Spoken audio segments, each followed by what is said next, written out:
Actuellement, tous les pays du monde sont en train de travailler pour un abandon total de l'argent liquide, au profit de l'argent numérique. Pourquoi tous les pays souhaitent-ils avoir de l'argent numérique de banque centrale? Certains diront que c'est pour un contexte politique ou de progrès, ou encore pour un monde multipolaire afin de faciliter les échanges entre pays ou entre nations, c'est-à-dire un monde contrôlé par plusieurs puissances. Les complotistes qui ne sont pas loin de la réalité placent cette vérité dans un contexte politique, disant que c'est pour la fin de la démocratie et l'assujettissement des peuples au profit des multinationales. Mais la véritable raison pour laquelle tous les pays du monde entier veulent se tourner vers l'argent numérique de banque centrale, et ce en se pressant maintenant d'une manière inimaginable, est donnée dans la Bible, la parole infaillible de Dieu. Petits enfants, c'est la dernière heure, et comme vous avez appris, un antéchrist vient. Voilà la raison pour laquelle cet abandon de l'argent liquide est en train de se faire, pour se tourner vers l'argent numérique. Parce qu'un antichrist vient. Vous ne trouverez jamais cette réponse dans la géopolitique, ni dans l'économie, ni dans le journal, ni dans des associations. Vous la trouverez uniquement dans la parole de Dieu. Tous ces multinationales et ces présidents du monde entier le savent. Et c'est d'ailleurs eux qui préparent la venue de Satan. Parce que Satan les a dupés en leur faisant croire qu'en venant, il va régner avec eux sur la terre. Un gouvernement lui est donc en train d'être préparé. Et si vous êtes dans la distraction, dans la vie de copinage, la pornographie, le lesbianisme, la masturbation, une vie de sexe accéléré sans mariage, une vie de fraude, gagnant votre argent par le mensonge ou le vol, vous êtes alors de ce peuple qui est en train de l'attendre sans le savoir. Vous êtes de ce royaume. Si vous sortez avec un homme marié qui s'occupe de vous, de vos besoins au détriment de sa femme, vous faites alors partie des gens qui attendent Satan pour régner avec lui. Parce que c'est le style de vie que le peuple de Satan est en train de mener actuellement sur la terre, en attendant leur maître. La grâce est trompeuse, dit la Bible. Vous n'arrivez plus à lire la Bible. Dès que vous commencez à la lire, vous somnolez.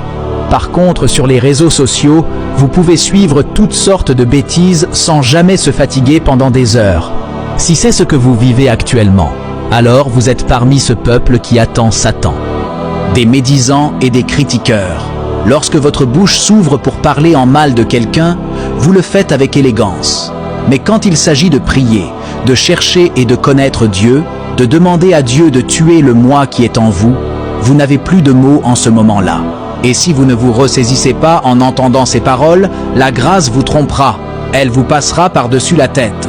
Donc cet antichrist qui vient à un royaume, un gouvernement unique qu'ils sont en train de lui préparer. Tous les païens et tous les imitateurs du christianisme, c'est-à-dire toutes ces personnes qui ont introduit le christianisme juste en apparence, mais au fond sont remplis de tous les désirs et plaisirs du monde et cautionnent avec leurs leaders religieux toutes sortes d'hérésies doctrinales, font partie de ce peuple qui attend Satan, même si consciemment ils ne le savent pas. Il en est de même pour les églises dénominations, qui de janvier à décembre ne vous prêchent que la bénédiction, la prospérité, les liens familiaux et les délivrances. Et cela n'est pas étonnant, puisque Satan lui-même se déguise en ange de lumière. Il n'est donc pas étrange que ces ministres aussi se déguisent en ministres de justice. Leur fin sera selon leurs œuvres. L'argent numérique est donc en train d'être mis en place dans tous les pays du monde pour faciliter la gouvernance de l'Antichrist qui vient et pour faciliter le contrôle de la population. La Bible nous le confirme encore dans le livre de l'Apocalypse.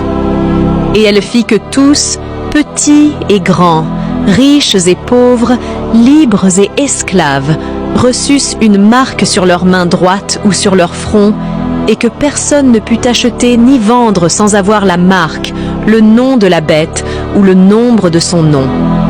Personne ne peut acheter ni vendre. Si la monnaie n'est plus liquide ou en papier, alors ils ont la capacité de faire que personne ne puisse acheter ni vendre.